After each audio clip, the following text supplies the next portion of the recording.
Removing and replacing the front struts on this 2002 Cabrio.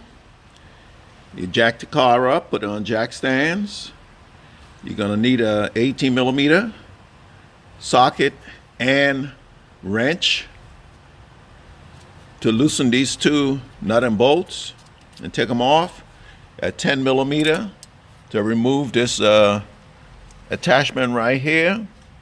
Or you can simply, no, you have to remove it because you're gonna need to mount it on the new strut.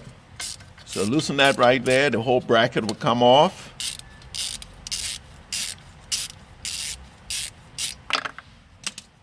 Retrieve your screw. Pull this bracket out, move it away. Then over on this side, you have your ABS line. You don't really need to unplug it.